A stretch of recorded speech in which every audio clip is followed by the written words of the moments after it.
பாட்டாளி மக்கள் கட்சியினுடைய தலைவர், செயலாளர், பொருளாளர் என்பது மருத்துவர் அன்புமணி ராமதாஸ் அவர்கள், வடிவேல் ராவணன் அவர்கள், திலகமாமா அவர்கள்தான். கட்சியினுடைய விதிகளின்படியும், பொதுக்குழு தீர்மானத்தின்படியும், தேர்தல் ஆணையத்தினுடைய அறிவிப்பின்படியும். எனவே இதை தவிர நான் தான் தலைவர், நான் தான் செயலாளர், நான் தான் பொருளாளர் என்று வெளியிடக்கூடிய அறிவிப்பு என்பது கட்சியினுடைய விதிகளுக்கும் தேர்தல் ஆணையத்திற்கும் எதிரானது.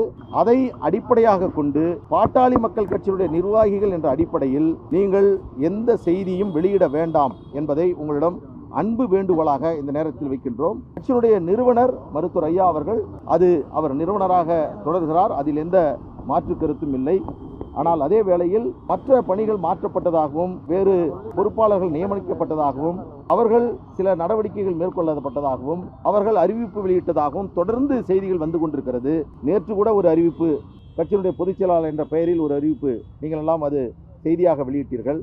எனவே இன்றிலிருந்து நீங்கள் இதுபோன்று கட்சியினுடைய தலைவர், செயலாளர், பொருளாளர் பதவிகளுக்கான இந்த குழப்பமான நிலையை நீங்கள் நீடிக்க வேண்டாம் என்று இதன் மூலமாக கேட்டுக்கொள்கிறோம்.